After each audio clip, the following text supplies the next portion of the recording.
Nation, get your ass out of bed. It's 8 o'clock Eastern time. It's time to get going. The weekend's around the corner, but you got to get through today. Oh, yeah, it's Friday. Mornings in the lab. Keith Billis over there is Marty. Over there's Johnny. Over there's producer Flynn. And we got a guest today, Peter Lazoski, the radio guy. Joining me, Mornings in the lab, coming to you all the way from not sunny Manitoba, Canada. And of course, we're here to do the Creator Spotlight at the 55, 57-minute mark. So I invite you to tune in for the whole show. We're coming a little bit later. And tune in for who we are going to surprise today at the 55-minute mark. We'd like to take the big old light and shine it on somebody and have some fun here this morning. Of course, we're going to dig into, if we have time, we're going to dig into some Arnold stuff. We're going to talk about something we made a little bit of an announcement on yesterday. And we got a bunch of things on the docket today to get into. What else we got? We got the accountability check-in at the 15-minute mark. The Marty Fit tip. Johnny's hanging out with us over there in not Utah, in Lake Tahoe. So John's going to join us here in a few minutes as well. We think we got a little bit of a better internet connection, but if not, you guys know how it works this week. John talks, and then we wait for we ask the question, and then we wait for John to respond, and that generally takes us a couple of minutes. And I need to get some music in there. There we go. All right. And of course, we have comments from all of you showing up in the feeds today. If you'd like to leave a comment, and good morning, good time. Boom. Love seeing your comments, man. Love them. I love opening up my phone and seeing the comments you leave there in the app. Speaking of, I invite you, comment. If you like our stuff, you don't like our stuff, maybe you really enjoy it. Maybe you really don't like it. Then you can share it with your friends. And then if you really are gung-ho, you can subscribe to the channel. I'd love it. If you're tuning in right now, subscribe to Mornings in the Lab. Hit the old subscribe button on YouTube or else Marty's going to kick my ass later. He's like, Billis, you got to make people you got to get them to subscribe. Subscribe, like, share, do all those things and get them involved into exactly. Marty, what do I got to do, pal?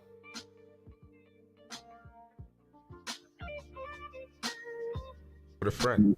Exactly. All those things above. You heard the guy. I'm ready, man. I'm here to do my job, man. He is here to do his job. And if you got some comments, please leave them in the feed up there on the side. We want to get those comments up there for you guys. And of course, we got the incomparable. I'm eager to hear what's going on over here. We got the incomparable John Anderson joining us from not Utah, but from Lake Tahoe. Johnny, you got bear stories for us today, pal? What's up, brother? Hey, you got bear yes, stories for the bear was so.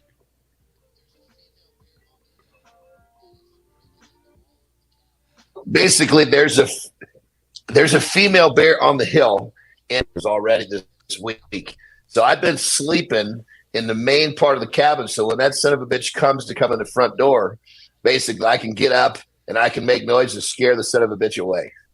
You know, Marty, my house is officially renamed Bears to son of a bitches.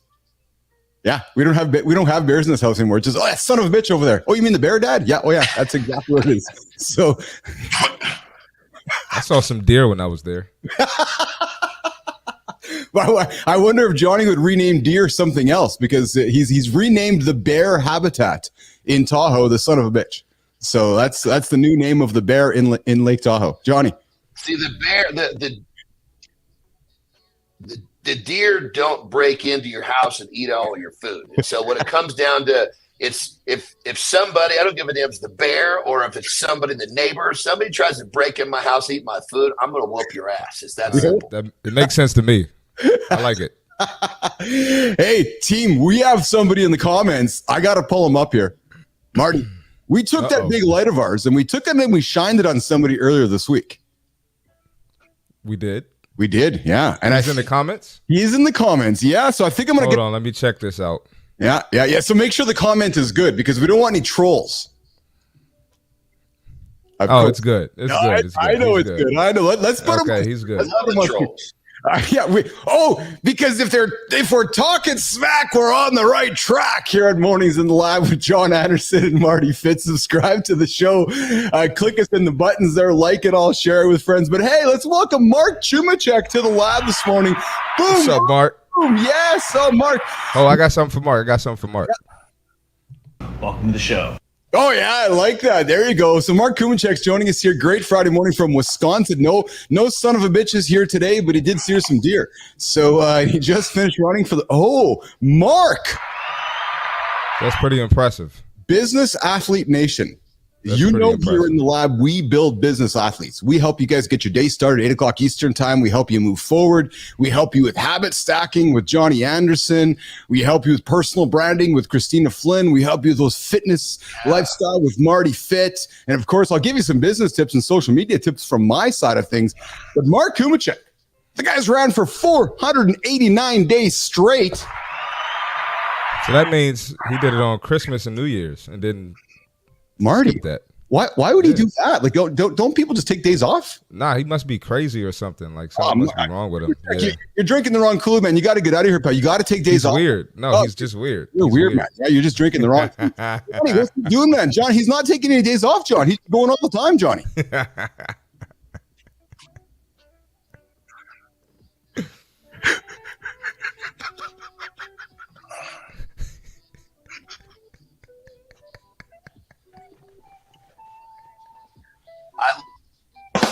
Love this streak. This streak of, I mean, literally, when you commit to doing something every day, is to schedule a week of training in 1,820 weeks.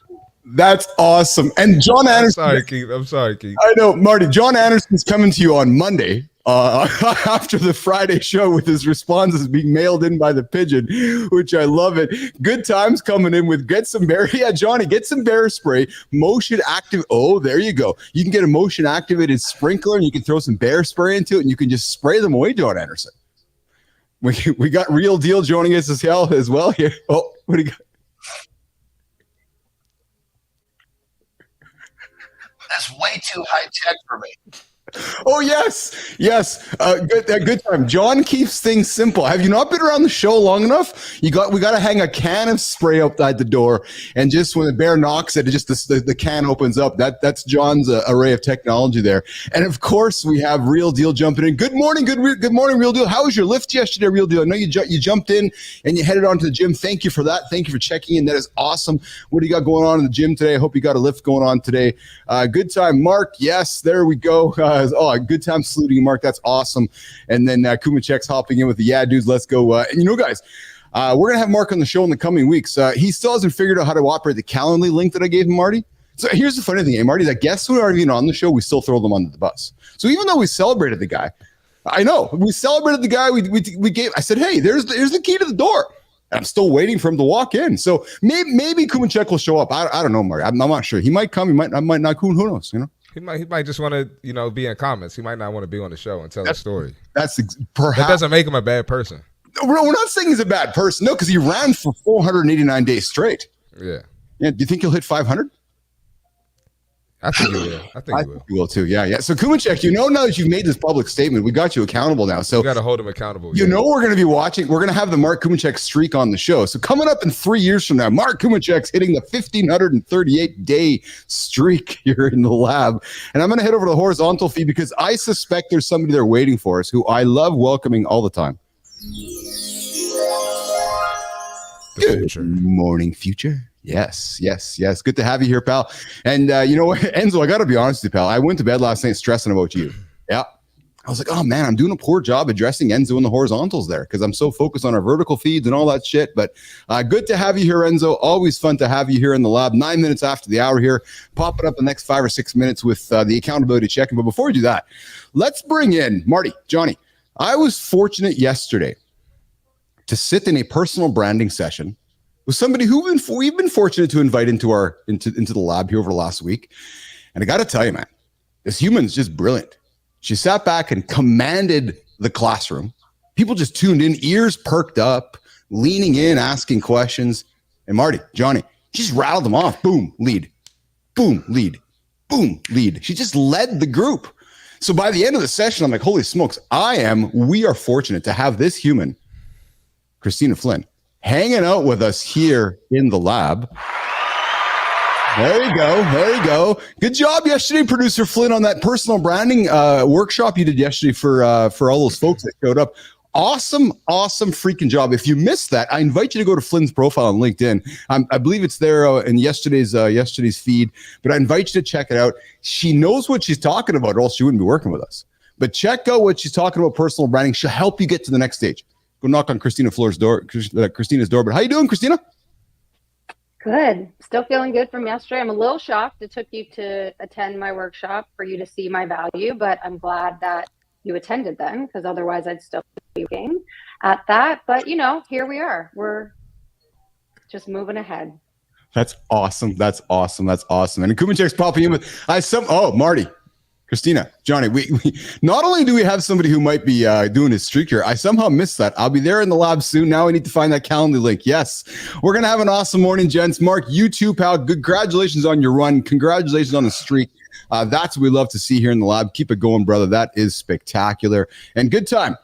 Congratulations. Good morning, Christina from Good Time. You already got some fans here in the feeds here, which is fantastic. Johnny, how was your workout yesterday? I know you headed to the gym yesterday. You and Terry did a walk around the lake, and then you went to the gym. What's the gym like over there in Tahoe?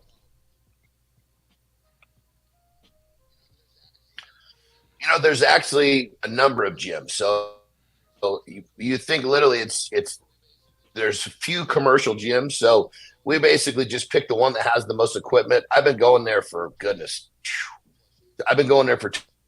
20 plus years because, we've been coming up here all of our lives. So it was a great workout, great gym, great people. And even if it was a shitty gym with shitty people, I still would have had a great workout. I know. Absolutely.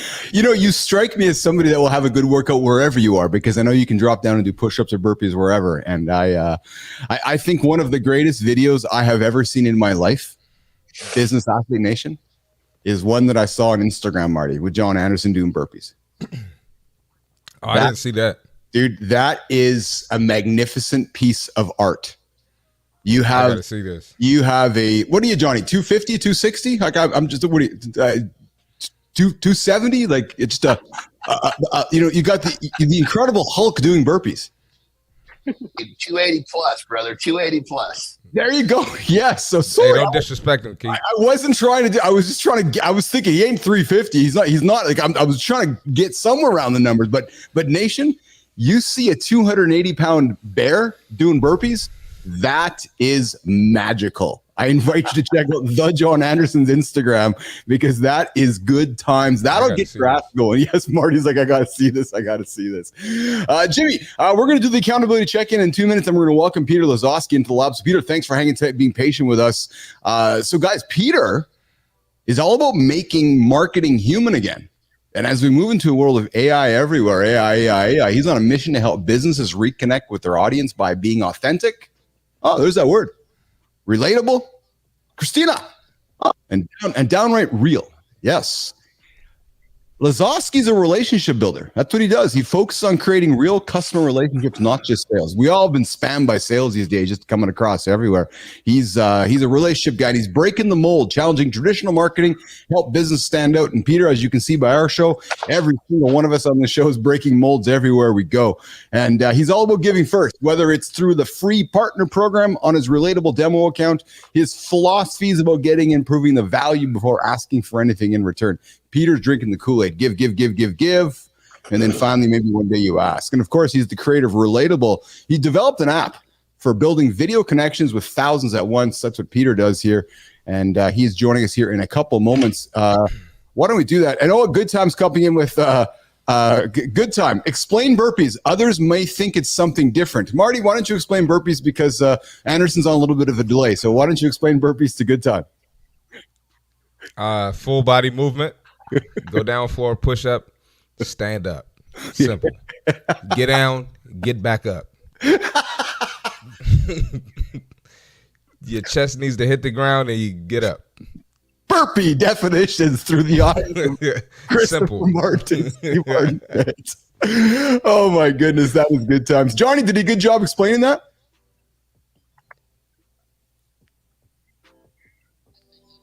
I think that'll do. And bottom line is, get your butt to the ground and get your butt back to your feet.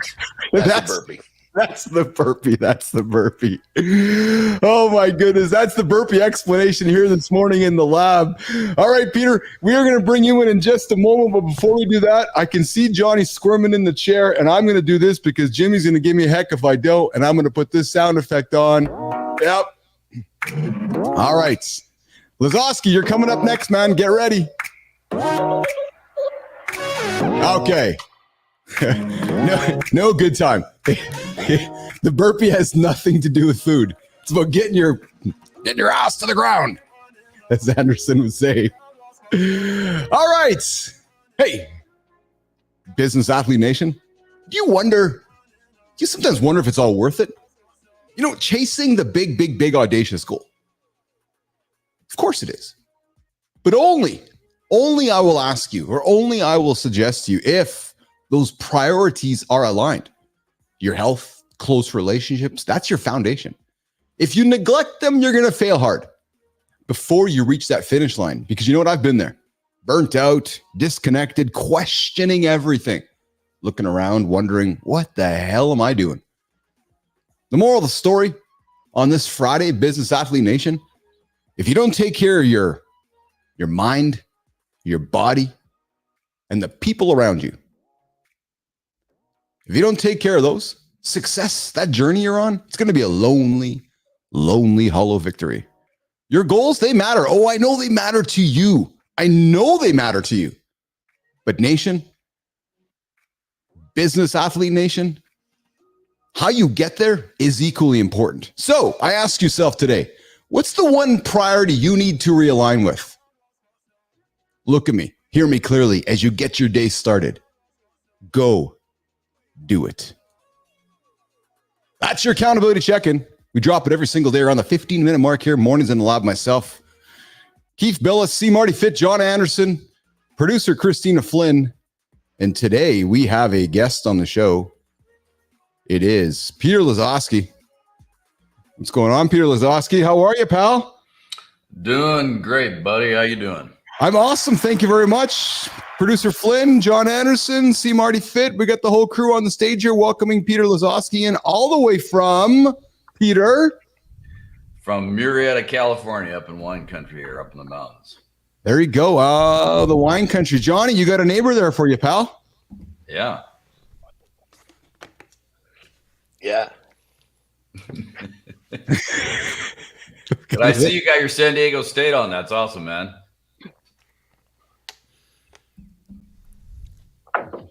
My middle daughter graduated from San Diego State. Very cool. There you go. So we're going to jump into a conversation with Peter coming up in a few minutes, talking about product development, entrepreneurship, the idea of patents, the pros and cons of patents. I think patents are something that gets entrepreneurs in trouble. I think people have big ideas. I got to go patent it. And then they just keep chasing the patent, and they never execute the business. We're going to get into that in a few minutes. But before we do that, producer Tina, we ran a poll yesterday. No, Marty, no jokes. What's your go-to activity for a successful day was the question that I threw on the table yesterday. And the question was, what's your go-to activity for a successful day? And then Christina, we said power-packed morning workout, positive self-pep talk, journaling with morning coffee, or mindful meditation session. Christina, what do you think came in number one? And Lazoski, I'm throwing to you next. What was the number one? Workout. Oh, workout. Yeah. What do you think, Peter? Repeat the question, man. It's early. Yeah. What was that? Yeah.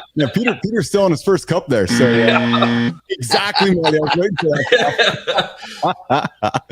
Hey, Marty, I said, yeah, we go Pacific time. Hey, Anderson, I told Peter, I said, yeah, we start 8:00 Eastern time. He's like, Keith, that's 5. I go, yeah. And Anderson's here. Like John's here. Yeah. Brother, I understand your pain. I get up at 3:30 a.m. to make this West Coast thing.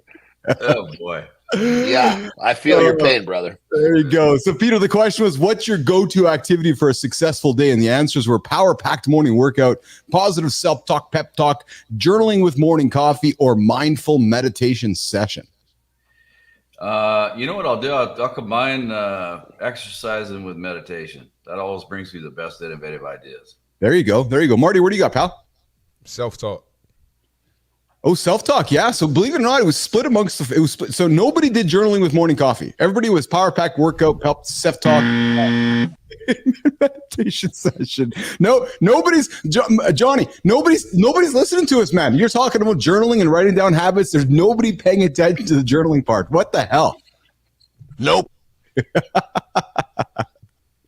Well, I'll tell you, because on the West Coast, it's freaking early, brother. Nobody's got time to journal at 3:00 in the morning here is what he's saying. And today we have a poll launched. And today's poll for all of our entrepreneurs, business advisors, solopreneurs, dudes and dudettes that are running businesses. What keeps you up at night about launching a new product? Peter, when you were launching a new product during your career in life, what kept you up at night? Was the idea, will it succeed? Is the market ready? Can I build the right team, or am I too late to launch? What hung on your shoulders, Peter, as you were when you were launching products over your career? What kept you up at night, Peter Lazoski? Well, a lot of it was just getting to the product to market. But I'll tell you one thing: I'm never worried about products in the marketplace because a lot of the stuff we created was brand new, innovative, first to the market. I mean, one of the stories when I ran a division for Nike, which we never got to market because Nike killed it, we created the world's first VR glasses. That was before Oculus. And we were working with chipset manufacturers in China. And, when you get into that mode, it's really about a market timing fit. So I think if anything, it's really like, are you hitting it at the right time? I mean, look at Steve Jobs. There were cell phones before Apple came out with them. And he, stood up and said, hey, this is the new category of phone and communication. He hit it at the right time, and the rest is history with iPhone. Yeah, very, very, very true. So what you're saying then is that as you're going on your journey, Peter, nothing kept you up at night. Well, the only thing that kept me up at night was fixing a lot of problems in the product. I can't tell you how many all-nighters we've done over my career, man. It just is part of the deal. I bet. We're hanging out with Peter Lazoski, patent business expert, joining us from California here this morning. We're going to get into a big conversation coming up in about 7 minutes or so. We're going to get into the whole idea of mastering the art of product development for successful entrepreneurship.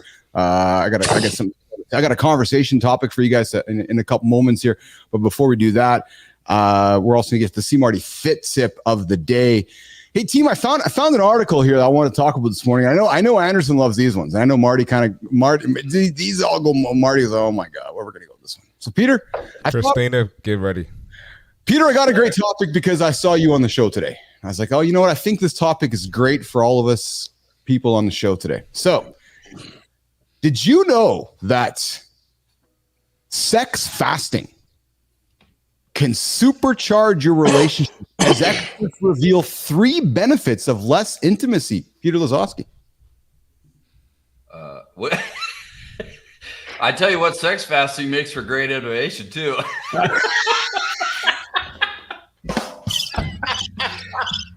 You can stay focused, man. The sex fast trend is popularizing the benefits of having less sex with your partner, and intimacy experts have shared, John Anderson, why saying no to sex can paradoxically supercharge your relationship. Listen, family life is hectic, time consuming, everything's going on. A fact that often your relationship is, sometimes struggling. So sometimes these relationship experts, Marty, are saying, well, then don't have sex. Fast for a long time. Like, just stay away from the bedroom for a long time and just have John's waving his hands over. Go ahead, Johnny. Go ahead, Johnny. No. This is completely false information. You don't hit it quick. Get the job done. Everybody's happy. You don't have, if you got shit to do, just a quickie. The only thing I could add to that is actually sex fasting is called kids. It sounds crazy. We know the sex expert says, but sometimes saying no to sex, John, can actually lead to having more and better sex. This counterintuitive approach might just be the key to unlocking a more satisfying sex life. So how does having sex improve a relationship? Well, abstinence, Peter, makes the heart and other parts grow fonder. Well, I can only come at it from a neuroscience standpoint because I have a background in that. But I'll tell you what, sex releases oxytocin in the brain. Oxytocin is the love hormone, and it creates a lot of connection. So having sex is a good thing if you want to have a healthy relationship from a brain standpoint. This is true. And then the other benefit John?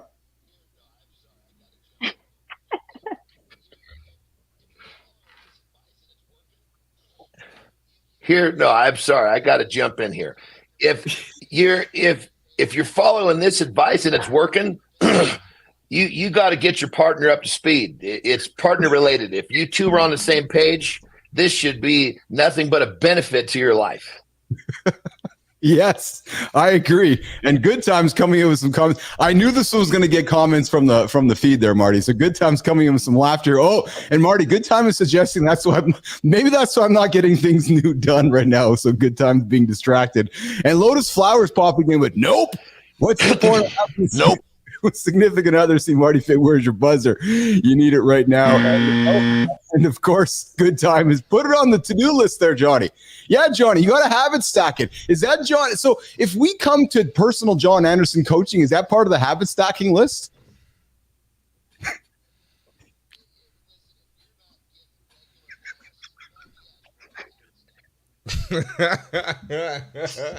If you're not getting regular ass, I love it. Yes, this is true. And Lotus, of course, is saying hello, everybody. And then the number third benefit is performance pressure. What performance pressure? Knowing sex is off the table can actually be a relief. It removes the pressure to perform and allows you to enjoy being close to your partner. All right, so listen, old Uncle Keith. Exactly, Marty. Old Uncle Keith's going to comment on this. Just one little thing. Oh my God. Just one little comment. I have no interest in sex fasting. Nope, none whatsoever. Sex fasting. Nope. Exactly. It's for the dogs. Anytime somebody wants to suggest sex fasting in my life, I got no interest. Nope. So I thought that was a Canadian thing. No, damn no. I have no interest in sex fasting whatsoever. Listen, if you're a business athlete, we are the opposite of sex fasters. If you're going to hang out with Keith and John Anderson, like Johnny said, man, you got to just tap it and get back to work. All right, John?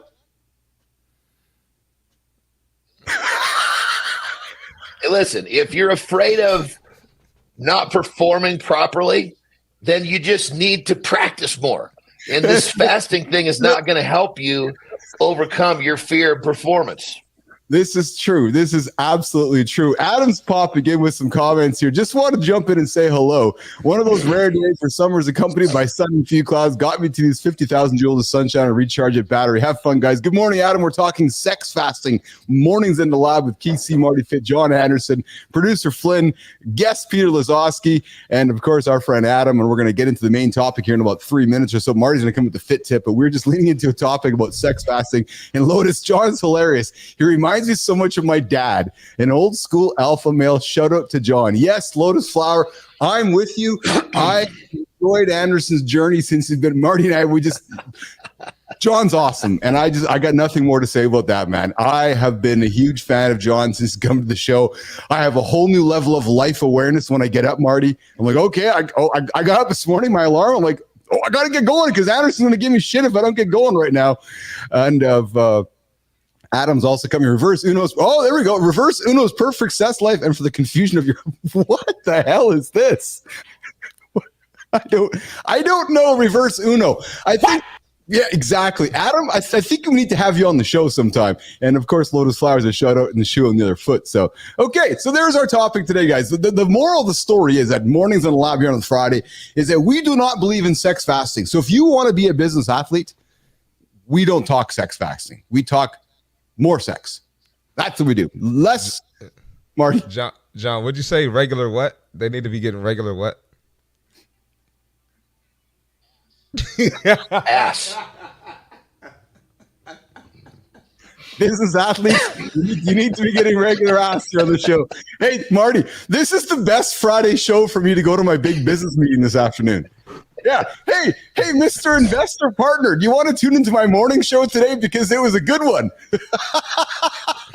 Maybe not this episode. Show a different episode. Tina's like, this is 5 days in. Is this really what I signed up for? Poor Christina. She doesn't know what she got into.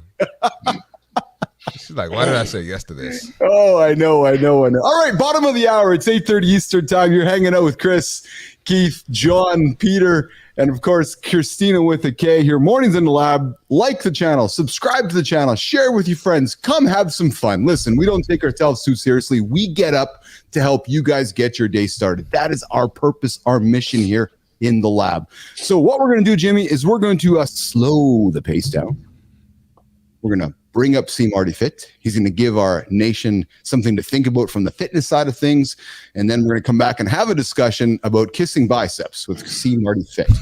I don't know about that, but okay. We're going to have the Marty Fit accountability check-in. And then, of course, we're going to come back to mastering the art of product development.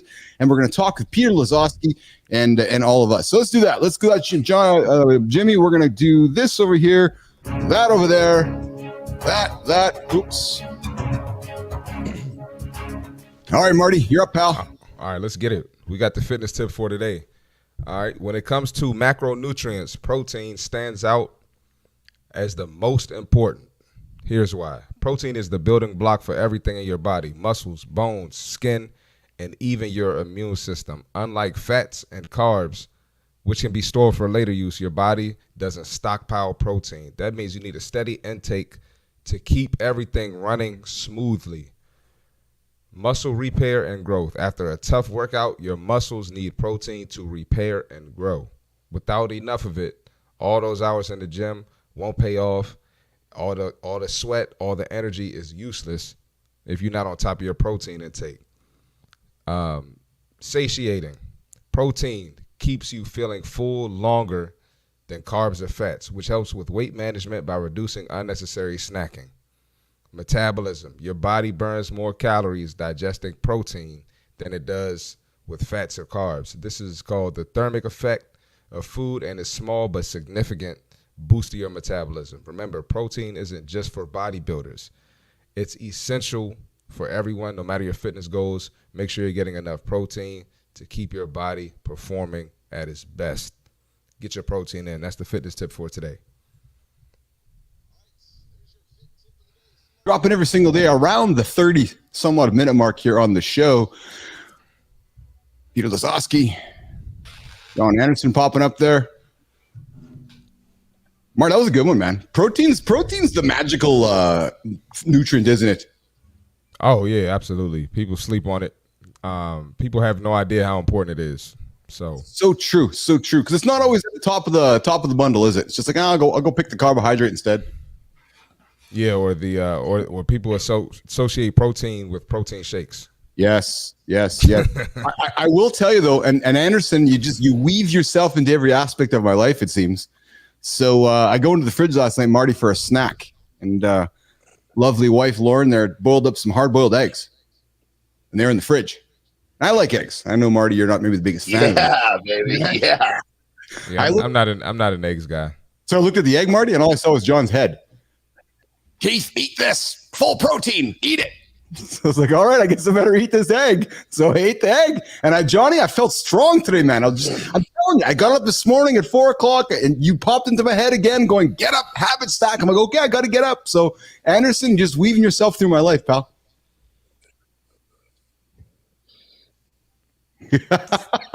All right. Eggs aside, let's transition the conversation from fitness and protein and lifting and sex fasting. Let's get into the heart of the conversation. Let's bring up our friend Peter Lazoski to the stage. Let's talk about mastering the art of product development for successful entrepreneurship. So, Peter, you have had a wonderful career in business, right? Patents, product development, and so forth. Peter, where do we start with this? I find that product development for entrepreneurs is a tough thing. I know, Christine, you've worked in product development through your career.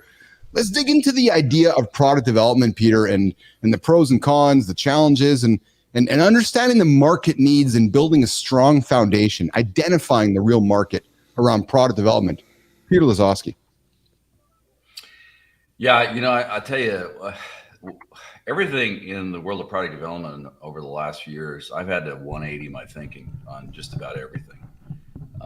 It used to be we had patents, and the patents created the moat. The moat created the legal aspects, and if people infringed on patents, you sued the hell out of them. Well, it's just not that way anymore. The moat is not patents. The moat is human-to-human connections. But when we look at product development, or I look at product development, Keith, it's really, I look at mega trends out there, like what's happening in the world. You look at examples of mega trends, the internet, cell phones, things like that, blockchain's coming, all mega trends. But with the mega trends, when we look at a software product to develop, I don't care as much about the money as I care about can we create an impact and a movement. And it goes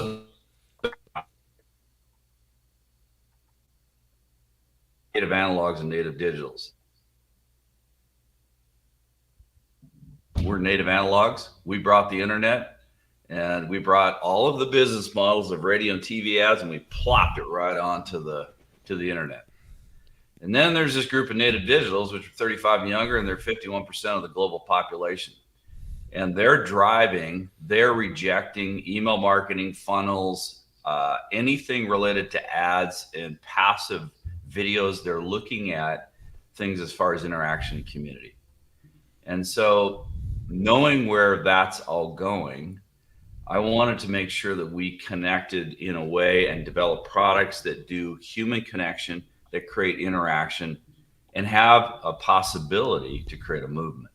Because if and I define movement as this: movements are a community in motion.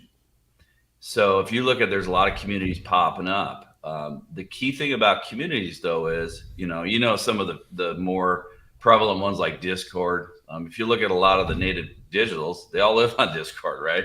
I mean, it's a big community, but there's other communities. I belong to a couple communities, but communities, it cannot be a top down where the people who started the community talk to the people. It's got to be bottom up, and it's got to be side to side. In other words, everybody in the community needs to participate.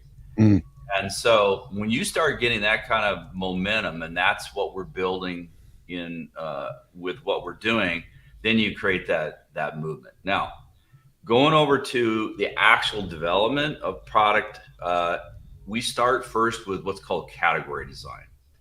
So I don't know if you guys have heard of category design. Category design is it's a friend of mine, Christopher Lockhead, wrote a book about this. It's called Play Bigger. Category design is about being your different. The world does not need another better mousetrap.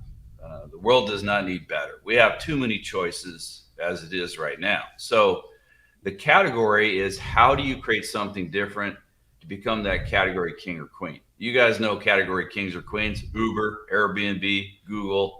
I'm not creating something to be a unicorn or to be $1 billion valuation. That is not our focus.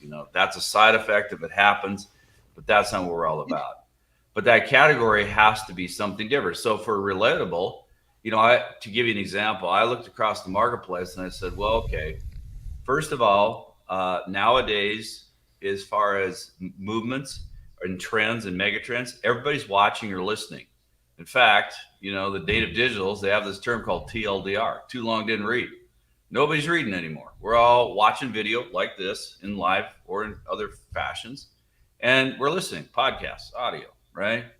So when I looked at that, I said, okay, that's great. But then I went out and I said, well, really, if we're going to develop a product that's going to actually have the possibility of creating relationships, building trust, nurturing, it's got to be video. Because, if you think about it, right, we're all here, we're talking on video, people are watching and things like that. It's a way, first, it builds familiarity. That's the first step. But it goes beyond just video. And, this is where, some of my opinions, people might not like them, but I don't agree with passive video. YouTube, TikTok, anything that's passive, because passive video, if you look at YouTube and TikTok, what are they? You're a set of eyeballs and an IP address to sell ads to. That's the way the business model is on the internet. But for us business owners, that doesn't help us. It doesn't help to bring them into our world so that we own the audience. If you go up to any social site, that's rented land. You don't own that audience. You have to get to the point where you can own your audience to start nurturing and building trust, right? So we looked at that and we said, well, okay, passive video is great, but passive video is like a monologue. What I want to create is a dialogue. I want to create interactive, engaging video that nurtures and builds trust and engages people, okay? So that was a big part of it. Now I went out, there's a lot of, as you guys probably seen, there's a lot of interactive video applications. There's about 25 companies out there. But if you look at relationships, and I thought about this, I thought, well, how do we develop relationships as humans? Well, we first start, if you guys all have a significant other, you start with awareness, connection, and engagement. And that's where social stops. You're on LinkedIn or wherever, they can engage, but that's about where the relationship stops. But relationships for humans go to nurture, build trust, respect. In business, it's affinity. In personal, it's intimacy. So I wanted to create something that would go further and actually build relationships. And so that's why we looked at that and we said, well, okay, if you look at these interactives, they're like funnels, right? Funnels take you from the top to the bottom. Interactives, yes, they have branching videos and you can answer questions, but it's like going from point A to point B. So what that means is, for you guys, if you have a significant other, that's like going on a first date with your significant other, dropping to one knee and going, hey, you want to get married? I mean, that's not how we do things. So Peter, I'm gonna interrupt you here, Peter. So let's keep down the path on. So I really want to keep us on the path of minimal. I just want to keep us in the direction here of our dialogue here, and I want to stay less away from relatable, more on keeping our audience on track with identifying market gaps and validating product ideas. So I really want to lean into continue the dialogue around, we got a fast show here. We got to keep going here. So let's dig into the idea of an MVP or minimal viable customer. So as you've gone through your journey in your career, let's lean into the idea of MVP or MVC. Yeah, well, so today, one of the things that's part of the 180-degree shift, Keith, is, it's good to build a community right up front while you are looking at different product ideas. Mm-hmm. That community, because we got one we're working on right now that's another one that's coming into the marketplace. What you do with that community is you bring it in, you develop these MVPs or proof of concepts. And that proof of concept is you're getting feedback from that community about, mm-hmm. Okay, what do you think about it? What do you like about it? What do you dislike about it? What ideas? Because, in the community, these people that you're inviting into the community, they're experts in what they do. And so they have a lot of great insights. Now, I will say with category design, you got to be a little careful what's called gravity. Gravity is when you put everything that the customer wants into that product and pretty much you water it down so it's worth nothing. So it's a fine balance between listening to your community and also deciding what you're going to bring to market in that community and then that product. What would be some practical tips that you would give the audience when they're coming up with their unique value proposition? I'd say, well, like I was talking about, is you have to look at the marketplace and got to look at mega trends or where things are going. A good example is this. Everybody's talking about AI this, AI that. Well, AI is, yes, a megatrend, but it's not the megatrend because we haven't combined it with Web3 and blockchain yet. When we do that, that's going to be a megatrend. AI is kind of like, it's kind of like VR glasses. They're like the 8-track tape of music. There's some of these that they're false pretenders. I mean, if you look at the music industry, we went from 8-track to cassette to CD to then cloud technology. That's the real one that sticks. So there's a progression of this that goes on. You see, this is hard in product development because you have to kind of have a crystal ball and look into the future and say, what is the real megatrend that's happening? And can I get there from here to there? I mean, a good example is Netflix, right? When Netflix came out, if you guys remember that, Netflix, they were sending movies in the mail. They knew that cloud computing was going to come. That's why they call it Netflix. But in the world of category design, the suit was 3 sizes too big. So while they started within the mail, they moved into a point where video got, the internet got fast enough where you could do streaming. Christina, you got some questions for John on the product development side? I know you come from the world of product development as well. And then John and Marty, I'll throw them over to you. But Tina, question for John. I'm sorry, for Peter. Yeah, I'm just hearing a couple of things that are really interesting that I think I want to reiterate for the audience too. I think the point about it's not always about your idea; it is about timing, and so you have to pay attention to the macro scale of what's going on in the world around you. You can, of course, like you're saying with Netflix, plan for the future. You have to be really, really clear on what that future looks like. And can you capitalize yourself throughout that period of time? Can you monetize it so that you can stay on track for the 5-year, 10-year trend? So I think that's really important. The second I think about community is it reminds me of Greg Eisenberg's model is really focused on the framework of audience community product, ACP model. And so you build an audience based on that rented. So you go to social media, you look to build an audience, you drive them to the community, and the community, again, engagement is really necessary, but that's where they're going to give you the ideas for the products. And that's why you're going to start your MVP from a position of power versus a position of presumption. So you don't want to presume what people want. You want to be able to know that they actually want this, and these are the problems that they have. Mm-hmm. Well said, Christina. Marty, John, comments or questions for Peter? Marty. Yeah, I was going to say, it's great that ultimately having the ability to look into the future and kind of understand the trends and what's going to happen. I mean, that brings like a whole new element to, entrepreneurship and business. So I think this is great for people to hear that it's not just, okay, let's just find this idea and go. It's find this idea. Let's project a little bit. What do we think is going to happen, and keep that as part of our plan to maneuver into that sweet spot. Mm-hmm, mm-hmm. Marty. Peter said something interesting about the whole Netflix situation where they knew they were going to be streaming, I guess, using, cloud in the future, but they started off mailing DVDs to the house. Do you think it's better for businesses to start like Netflix, like you just mentioned, or should you just start with what's hot right now or what makes sense right now and kind of find your way as time changes and technology changes? What do you think is more effective? Well, I think to follow the Netflix model, Marty, is a good way to go. And that's the way we do it too, is if you're projecting out in the future and you say, okay, here's where we are now. I mean, look, here's what's going to happen in the future. Right now we have video and what we're doing with video, what you guys are doing with video, but hopefully in our lifetime, we're going to have hologramic technology where people that have passed away are going to come back into your room and be able to talk, so you can talk to your grandma and grandpa. That's where things are going.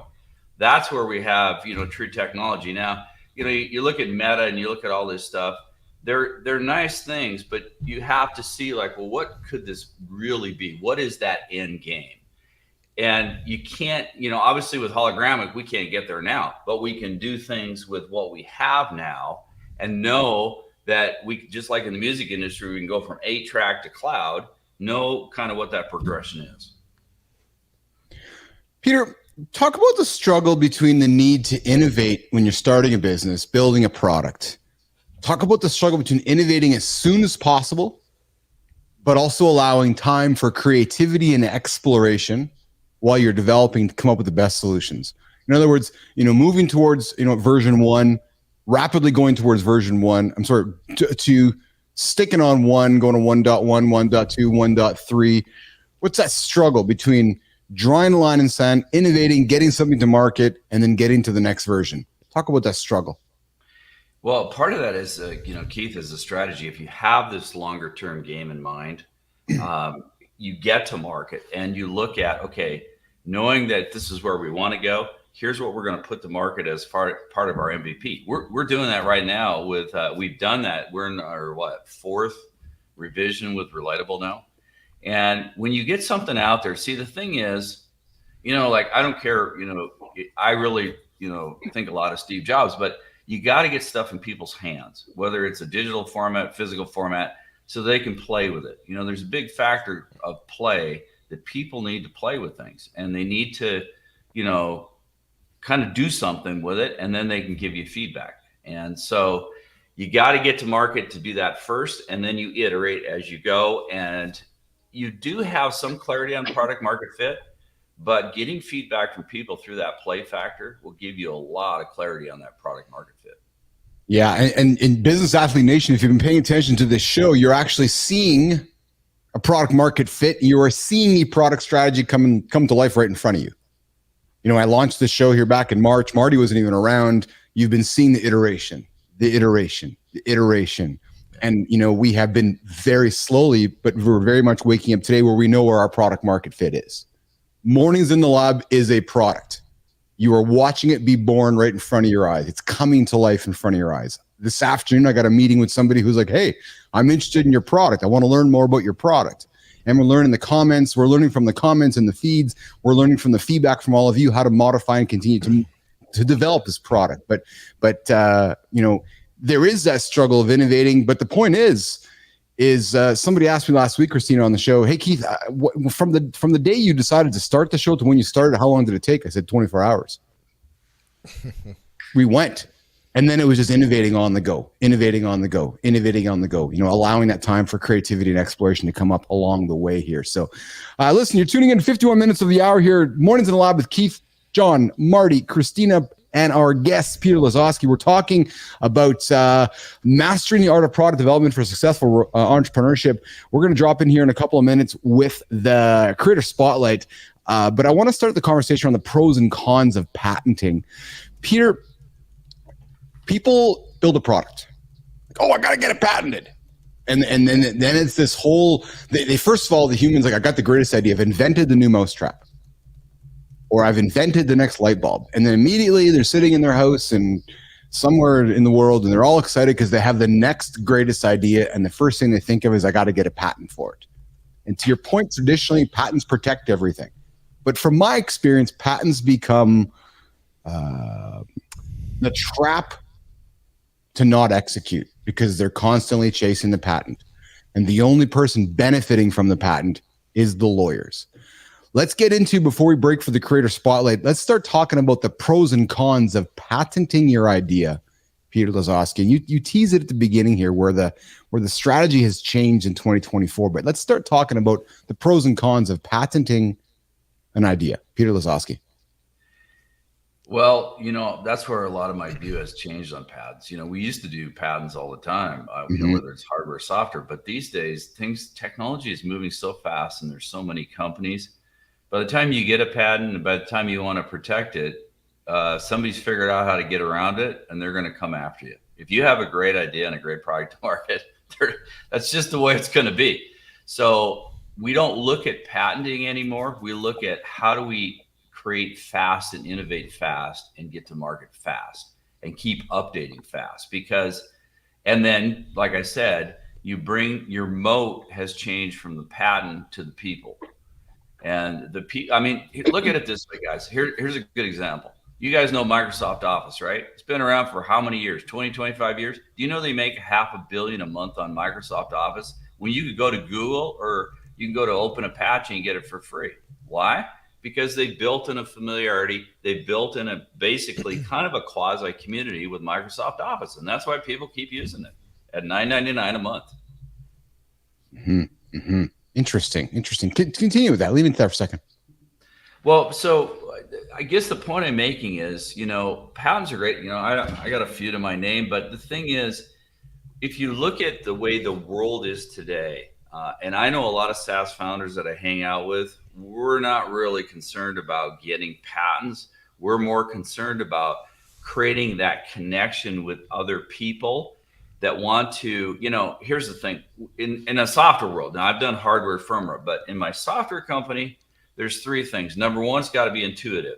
That thing has to be easy to use so people can get on and play with it and they get it and they understand it. Number two, it has to get you from point A to point B. It's got to solve a problem and get you point A to point B so you can actually build something or do something with the hardware, the tool or whatever. And three, it has to have stickiness. If you have stickiness where people want to use it over and over and over again, yes, you have to innovate. Yes, you have to improve things. Yes, you have to add, new functionality to it. But that's really where, then you got a winner. There you go. Christina, I see you nodding there as Peter was talking. Christina. Yeah, I think there's a couple things that stand out for me, especially to some of the entrepreneurs in our audience here. Oftentimes a new entrepreneur, it's patents or it's NDAs, and you're meeting with people and you're asking them to sign an NDA. That tends to be a red flag for a lot of people because it's not that there's no shortage of ideas. And Rick Rubin talks about it in his book, Creative Act. It's difficult to bring a really good idea to market. Along with timing, the people that you're building with, the product that you're building, that's going to be what brings it to market. So don't hold so tightly onto that idea that you have. there's a lot of things that are going to change between the thesis that you have with that idea and the actual execution against it. And the other part is really just focusing on what I just said there. What you first go to market with, one, you won't be proud of it, and that's okay.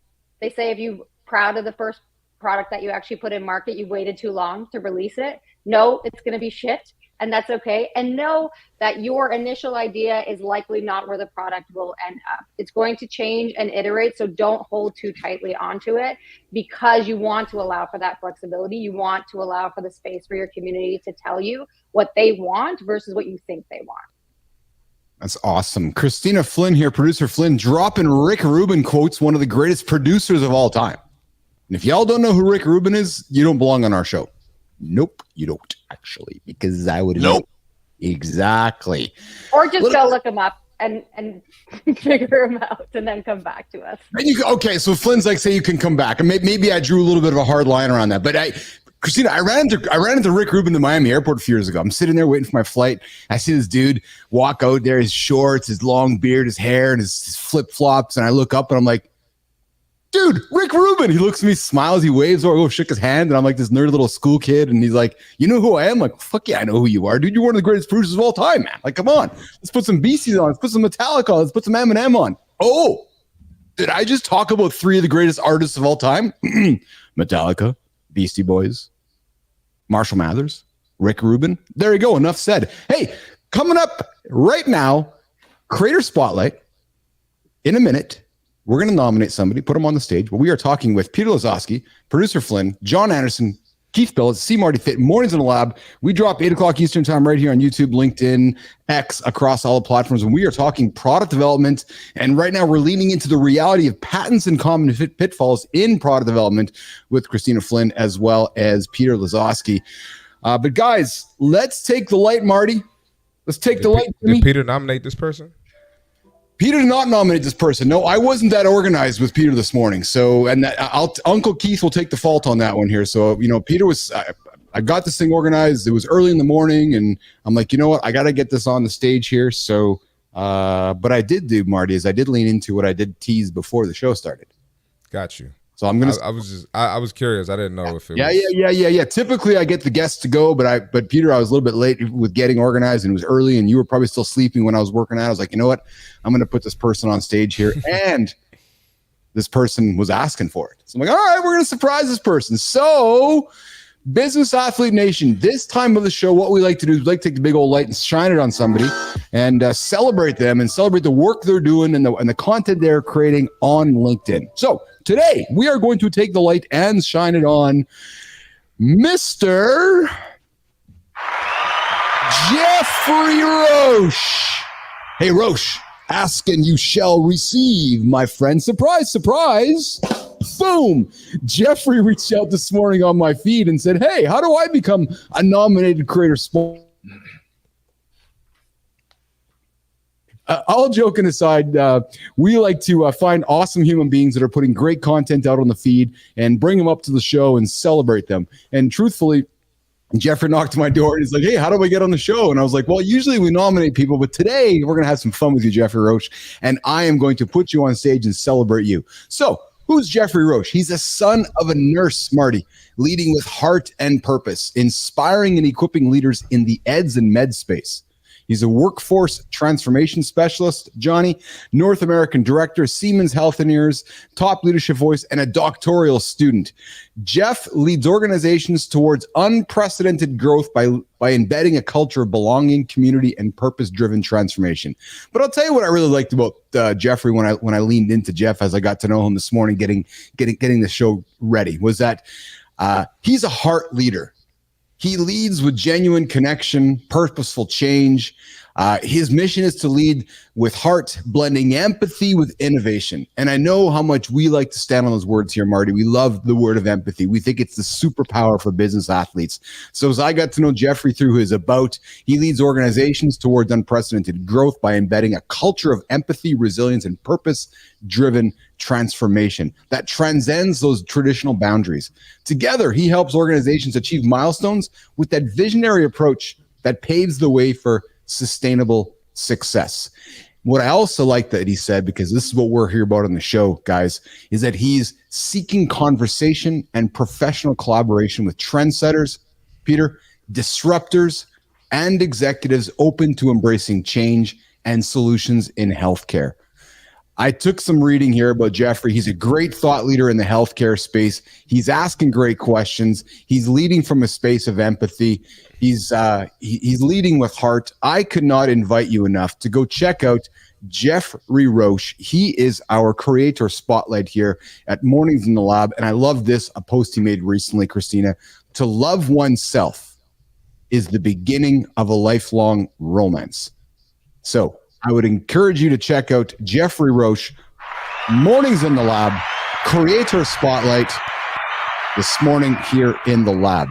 And I thought that I would take Jeffrey off the stage here before I made the joke about to love oneself, John Anderson, is just like we talked this morning about sex fasting. So if you're not having sex with your partner, loving oneself might be the next best thing to do if you're going to have a sex fast. Hey, John Anderson?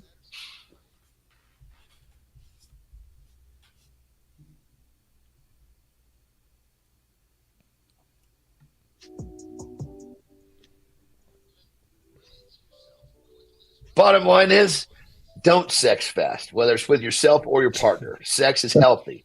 Sex releases good brain chemicals, just like Peter said. Get out there and keep on humping. That's it. Get out there and keep on humping. Mornings in the Lab with Keith, Marty, John Anderson, Peter Lazoski, and of course, Christina Flynn here. We are here to get your ass out of bed, and it is 9 o'clock Eastern time, so you get your day started. We are here to help you not hit the snooze button, and we're talking about the realities of patents and common pitfalls in product development. Peter, when entrepreneurs sit down and start that patent journey, it is expensive. Lawyers are like, yeah, let's go sit down, Peter. Let's start filling out the paperwork. Let's go patent. Would you sit down with an entrepreneur and say, hey, first of all, go generate some revenue streams first to prove this out before you sit down with the lawyer to go get the patent? I know there's a fine balance there, but Peter, talk about the idea of building a revenue stream on the product before you're reaching out to the lawyers to go get the patents. Yeah, I'd say 100%, man. If you're thinking about patents first of all, that's the horse, or a cart way before the horse. I mean, you got to get a product out there. You got to get it in people's hands. They got to play with it, like I talked about. And that's our indicator of acceptance and I guess love is really like people are willing to exchange money for the product. So. Well said. Yes. I mean, so if you're not getting that, I mean, think about it this way, right? Any business, if you're not generating revenue, that's called a hobby. That's not a business, right? That's one thing, I always say to people, and I'm not against this, but, developing a personal brand is great, but it has no valuation. You can't sell a personal brand. It's a lifestyle business. So I always look at things, I want to create products because I want to be able to have a valuation to sell that.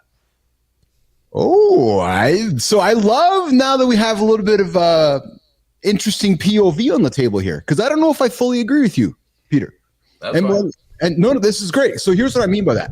I think that having a product along with a personal brand is the differentiator, because the product is a non-tangible entity for the most part.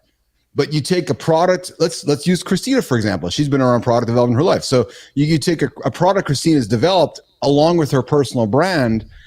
I might not know what the product is, but I've gotten to know Christina on her journey at developing it, what she stands for, how she's marketing it, how she's brought it to life. I'm probably leaning more into Christina's personal brand that has value that I'm investing in than perhaps the non-tangible entity that is still the product that I don't know anything about. Christina, I saw you nodding there as well as Peter was communicating. Do you see where I'm coming from, Christina, with that? Yeah, I do. To me, it's the difference between product and distribution. So your personal brand becomes a mechanism by which you market and you speak about and you get customers for that actual product. You are the distribution channel. Right now, yeah, we don't see personal brands being sold, but we do see the products of personal brand being sold because of the person attached to it. Joe Rogan selling his podcast for however many billions of dollars. That podcast in and of itself with a disconnect to Joe Rogan doesn't sell. But Joe Rogan as a personality and those channels of distribution are what allowed him to sell that for the price that he sold it for. And the point I'm making, Keith, is I'm not disagreeing with you. I'm just saying if that's all you have as a personal brand, you have to have a product with it. So Yes. I will say this. Look, here's the thing. HubSpot did a study last year. 70% of all consumers, B2B, B2C, they don't care as much about a company or brand as they want to see direct videos from CEOs and founders.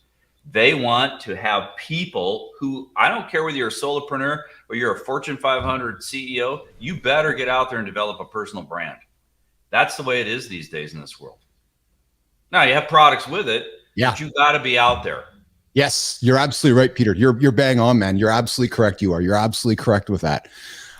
So let's continue to talk about Peter, you turned Shark Tank on. You turned Dragons Den, any of those entrepreneur shows. And again, I want to go back to what you said. You're like, yeah, but if you haven't sold anything, why are you racing towards the patent? Why do people feel this need that, oh, I'm an inventor, I've made something, I got to go get the patent? What you're saying, Peter, is no, Keith, go sell it first. Go convince your family to open up the wallet to buy it from you first. That's what you're really saying, aren't you, Peter? It's like somebody saying, I'm a good singer. No, you're not actually. And somebody needs to be honest with you that you're not a good singer, or the Australian breakdancer. No, you're not that good at breakdancing, right? It's this idea of being honest with somebody and saying, here's money, or here's no money before somebody races to patent something. That's what I'm really trying to lean into, Peter. Do you agree with that? Yeah, I do. And I don't mean to take the show in another direction, but I will say in addition to patents, there's a lot of us out here as SaaS founders that why go seek investment money? Mm-hmm. Keep going there. Maybe never. I mean, I look, I've done the angel round, the seed rounds of VC stuff. We're all bootstrapping now because we can. And so, yes, you know, if you want to bring on an investor and you want to do something and there's a reason for expansion strategy, go for it. But, you know, when you start, you get in bed with somebody who's investing money, there's some downsides to that too. And I've had some bad VCs and it is a living hell. And I really think the trend out there, you're going to see there's going to be a lot of VC money coming up in the future, and they're going to be looking because there's a lot of us that are going, no, we're not doing VC money. We're not doing family money. We're not doing seed rounds. We're developing it ourselves. And that kind of goes along with patents, right? The point I'm making is, you know, don't get the cart before the horse. Get out there with something. If your idea is a category idea, if it follows a mega trend, if it's really different, as far as going on LinkedIn, I go out, I even am not so sure about having an ICP anymore or a buyer persona, because if I have a unique point of view and I express my unique point of view, I attract the tribe into my community, the people that resonate with what I'm talking about. And that's working for us. So, you know, a lot of these old models, these mental models that we have, I think are getting challenged by a lot of people. We got a question from the audience here, which says, Bobby Johnson says, how should I market a new product? Its top competitor is extremely deadly. How would I assure the customer our product is going to deliver the results without the risk? The risk of exposure or what? Or I think what they're referring to is their competitor's product is extremely deadly. So how would Bobby market their product and delivering the results without some of the assumed risk? Now, we don't know admittedly what the product is, but what Bobby's talking about is how should I market a new product against the competitor that appears to come into the market as somewhat risky and deadly? And Bobby, if you're still listening, if you can tune in to clarify that question, that'd be spectacular. Yeah, because I'm not sure what extremely deadly. Does that mean like it can kill you? I'm not sure what that means. Well, yeah. I'll answer it. You know, I'll give my opinion on it. Look, you know, when we're launching products out there, there's a lot of, you know, different places, different fishing holes. You need to be omni-channel. You got to be out there, you know, in all different places so people can find you. But for example, I wouldn't go nutso like we decided, hey, because of our product, it's B2B, we're going to stick on LinkedIn. And we're going to really grow a groundswell and develop the community and go to that fishing hole and find the people that resonate with us with our unique point of view. So in other words, right now, we're not going over to Instagram. We're not going to TikTok. We may do that later on. But the thing is, if you do that, you water down your efforts. And, we're a small band of pirates here. We're not, as a company, I'm not, we don't have 50 people, that are working for us. So I say focus on one area that you want to go, get your community up and running. It's not hard to do. There's school, there's circle, there's Wilo, there's lots of places where you can bring people as a tool into community. But then go to focus on one particular fishing hole, express that unique point of view and bring those people in and start that groundswell from the bottom up.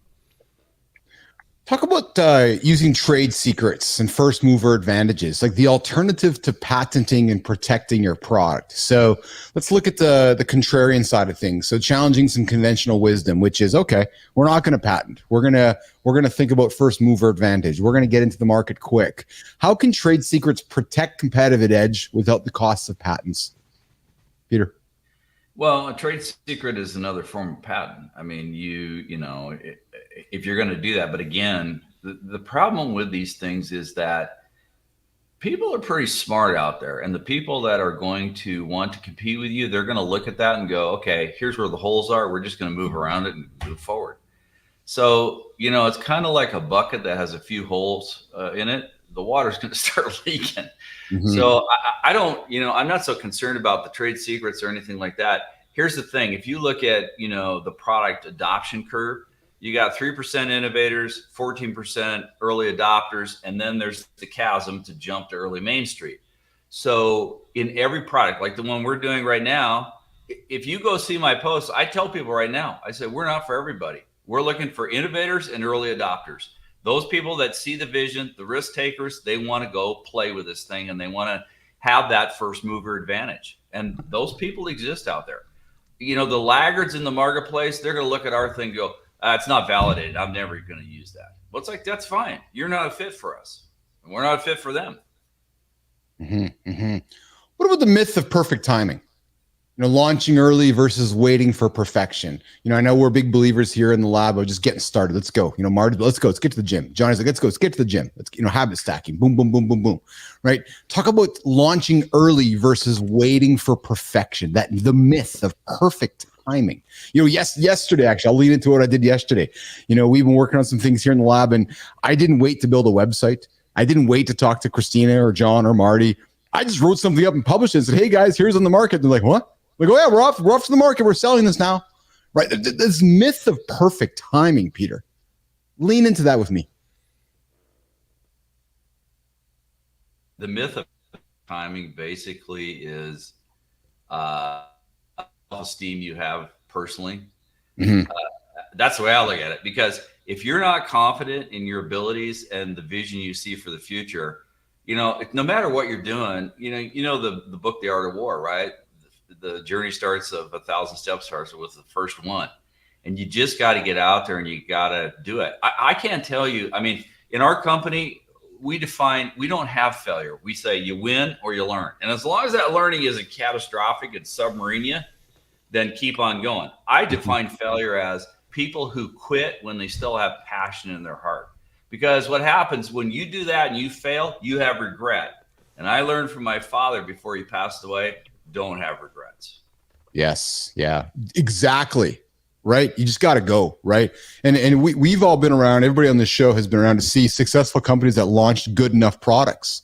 Slack, right? Yeah. Dropbox, right? They were good. Slack was a byproduct. It wasn't even their main product. Exactly. Yeah, you're absolutely right. That's a really good example, actually. And we got Hoodlow jumping in here as well. Good morning, Hoodlow. Good to see you here. What's up, Hoodlow? We got a regular visitor here, a regular listener to the show. He's got a comment coming up here, guys. Good morning. I think the people at B2B are also on Instagram, Facebook, TikTok are also riding the train bus too from working on the weekend or on the platform. So you need to hit all regardless of B2B. So Michael, I'll tell you right now, my friend, I don't agree with you there. And I'll share with you why. And listen, I welcome you to the show and I welcome this kind of feedback and I love this kind of commentary. Here's why I don't agree with you there. And it's funny because I was listening to some stuff on Vaynerchuk the last couple of days as well. The whole world is looking over there at TikTok and all those kids on TikTok. all the wallets are on LinkedIn. So y'all can go play with TikTok. It's awesome. But the wallets are on LinkedIn. So, you know, the biggest opportunity in social media in the world right now, without a doubt, is LinkedIn. It's a magic trick because everybody's paying attention over there. You know, you look at the true reality is there's human beings with wallets that are spending money. So you let everybody go play on TikTok. You let everybody go play on those platforms that are entertaining everybody. And to Peter's point, passively entertaining everybody. That's the key word, passively entertaining everybody. Consider that, nation. Go lean back into LinkedIn where people are engaging, interacting, and spending money. So I don't know necessarily where I would spend too much time over on TikTok if you're on the B2B side of things. Peter Lazoski, comment on that. Yeah, I mean, you know, if you look at a place like TikTok, passive video creates passive viewing, which creates scrolling. Exactly. So how do you grab attention, right? So yes. One thing I like about LinkedIn is at least in the relationship, you have awareness, connection, engagement, right? Yes. Where you can engage and engage back. In fact, I'll say one of my best strategies is not posting. I have a commenting strategy that I do.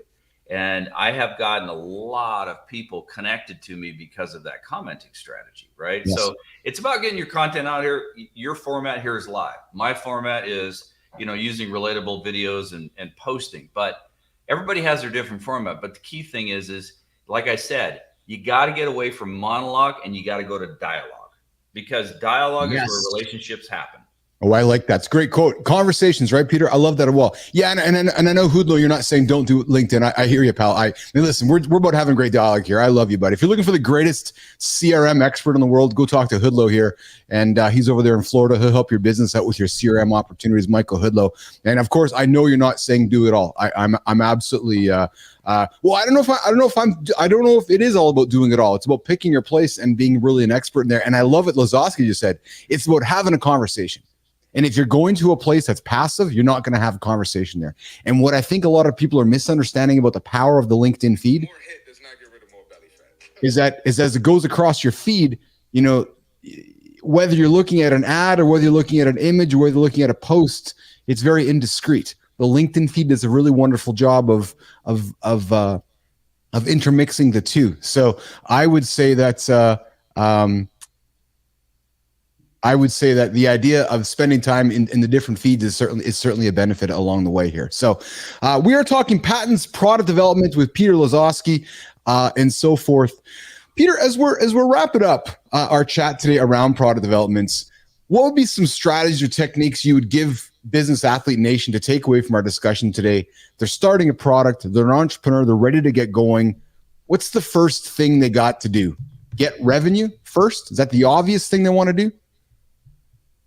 Well, yeah, I think that's if you have something ready to go. I think you got to back it up first, and you got to look at, okay, well, what are the mega trends that are going on out there? Mm-hmm. And secondly, how am I going to create a category? How am I going to do something different? The better mousetrap is just not cutting it these days anymore.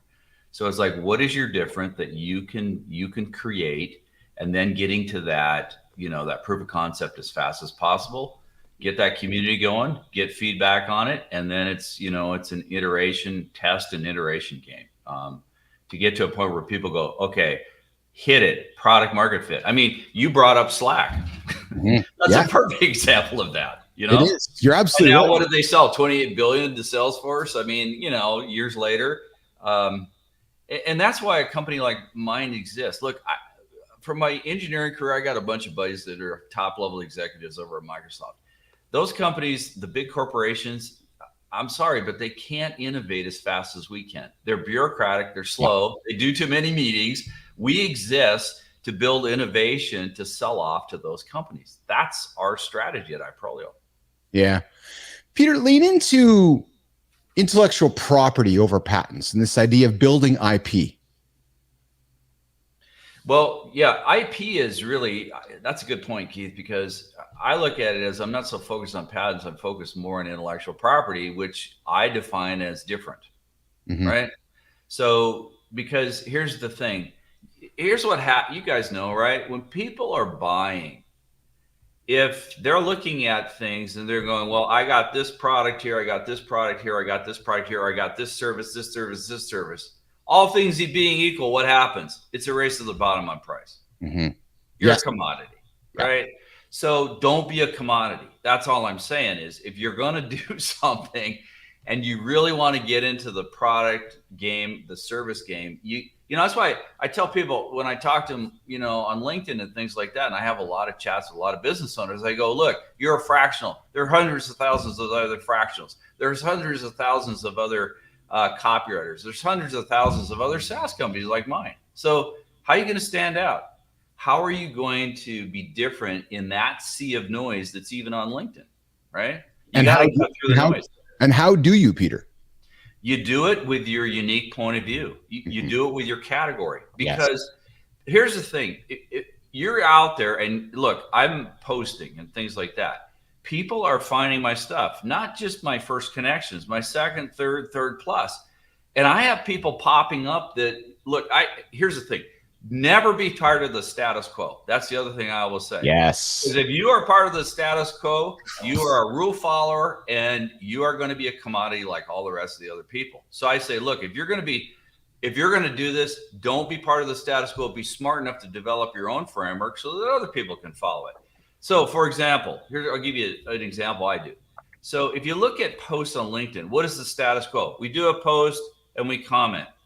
Well, what if you turned commenting into an actual another post and you did content looping with your other content, which is what I do, it's no different than you go to a website and you do hyperlinks and you keep them engaged in your website longer. That keeps them engaged longer with your unique point of view. And if it resonates, I attract them. So in the world where we're going right now is we're going from the attention economy and lead generation to the relationship economy and demand generation. And that's where everything is going. You guys see all this stuff. Email is crumbling. Funnels aren't working. This is why, because it is part of the attention economy. And that stuff is slowly getting rejected. Hanging out with Peter Lazoski, the founder of iProlo, relatable video platform that he has, a non-passive video platform engaging human beings with back and forth video. You're hanging out with Keith, Marty Fit, John Anderson, and Christina Flynn. We're working towards wrapping up the show. I know Anderson's got some commitments coming up here, but we're going to go around the table here. Johnny, you've been taking this in, and I know we've been patient with each other because of the internet connection here, but John, you're taking this in. I want to offer you an opportunity to provide some feedback or commentary or questions for Peter before we wrap up the show today. John Anderson. You know, what I love about, you know, this whole conversation is if you get down to the foundation of it, Peter's saying, look, you know, and you too, Keith, it's like we're talking about timing. We're talking about getting out and getting started. You know, the idea of having to pursue a patent, you know, it's almost like some sort of productive procrastination. Do the difficult shit. Get out there, start moving. And the patent is something that will come into place if it's even needed. Exactly right. Well said, Johnny. Well said. Well said. Marty. Peter, just curious, how old are you? I'm 63. 63, okay. First of all, you're a brilliant guy. You know a lot. Do you find, you know, with all the knowledge and experience you have, do you find like a cycle of things just repeating themselves? Because it's kind of like, you know, what's happened and you kind of see the pattern is coming in the future and you can predict what's going to happen. And I think that's pretty impressive at 63. Great question. Yeah. And Marty, to your point, here's the thing, right?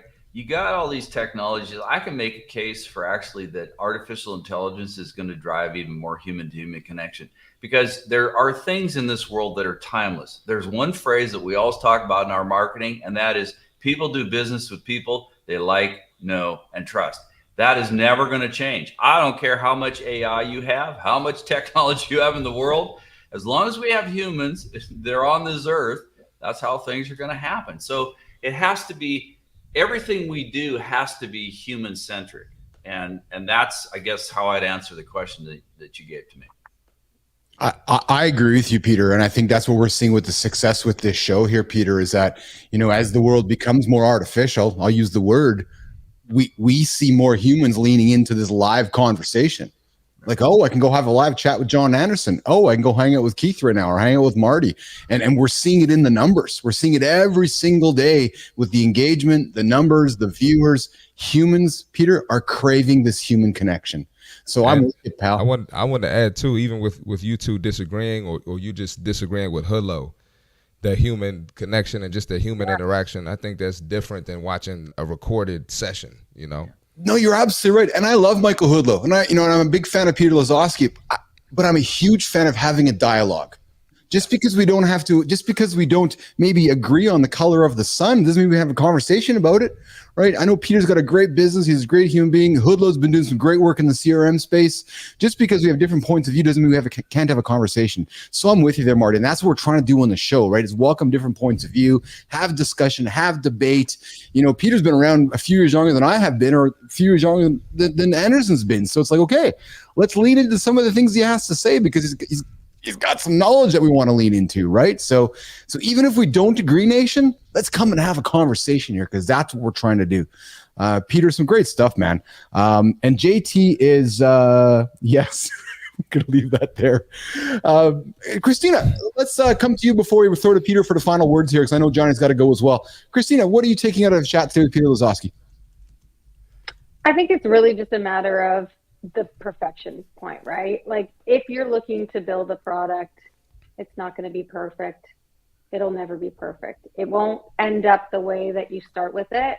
And so have those really clear ideas, have a clear thesis of what you want to try to validate or invalidate.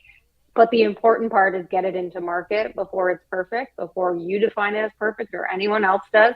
Yes. You may not be proud of it. It may look ugly as hell, but people can still use it. And as long as they can still use it, you're going to get data and feedback on that. Great closing comments, Christina. Peter Lazoski, closing words from you. How can Nation find you? I know we can find you on LinkedIn, but some final comments from you about product development, patenting. What's something you really want to make sure that Business Athlete Nation knows about you in our conversation today before we wrap it up, pal? Just the final thing, based on everything we talked about today is in our world with all the tech we have and all these channels and what you guys are doing, going back to, what Marty was saying, what you're saying, Keith, John, and Christina, in my opinion, passive and monologue creates disconnect and creates problems in this world. You look at social media, there's a lot of downsides to social media too. That's why I think being human, having a dialogue, digital to human connection, no matter what technology is where it's at. So, if people want to find me on LinkedIn, just go look up my name and they want to connect with me there. That's cool. We can have a dialogue. That's really what it's all about.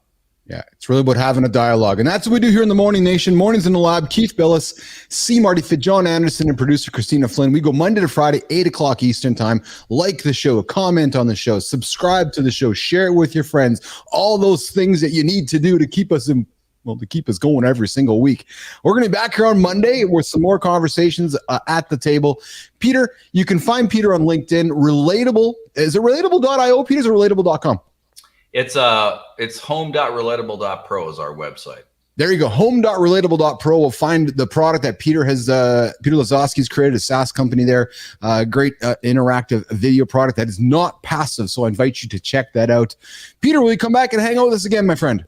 Oh man, for sure. This was a blast. I had a good time with you guys. That's good. And just for those of you that know, Peter runs a radio show over there in Western United States. Peter, plug the radio show, man.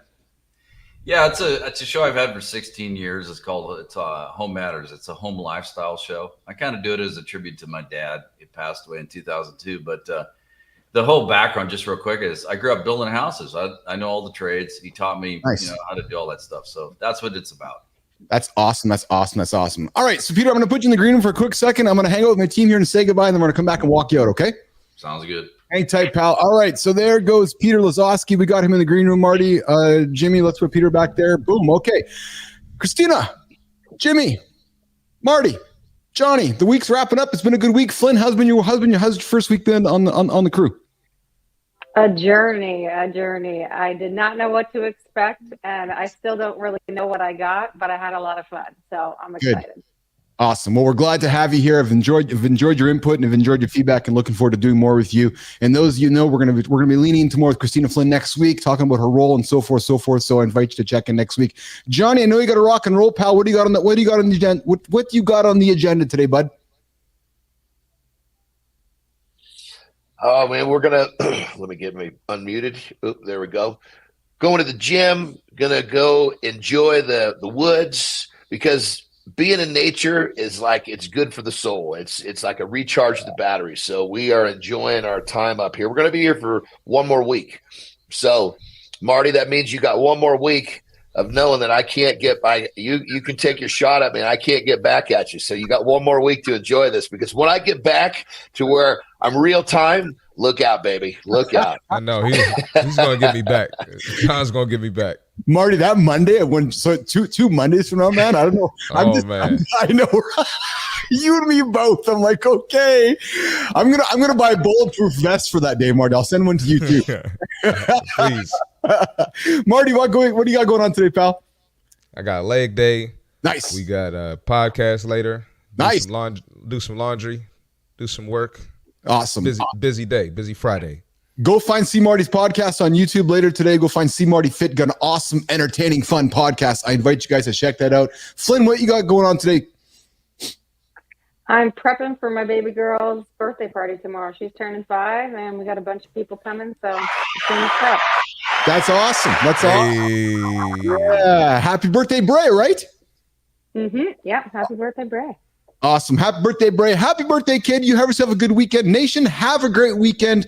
Mark Chumachek, thanks for jumping in, pal. And all of you that jumped into the show today. Lotus Flower, JT, Real Good Time, Michael Hoodlow, Bobby Johnston. We got a bunch of folks that have popped in today, and I'm really, really grateful for that. Enzo, of course, and anybody in the horizontal stream. I appreciate you guys all coming into the show and giving commentary and feedback. And me, I am off to a big business meeting this afternoon as we build this airplane in front of you guys as we're flying it. That meeting, well, we'll see what happens. So I'm going to get out of here, and I got to run today. It's Friday. I'm not looking forward to it, but it's what we got to do. We run towards what we hate, right? That's what we do here, Business Athlete Nation. So I'm going to get out. I'm going to hit that button and say goodbye. Anderson, Fit, Christina, everybody else, we'll see you guys later. And Lazoski, and we're going to come say goodbye to you in the green room, okay? See you guys later. Have a great weekend, everybody.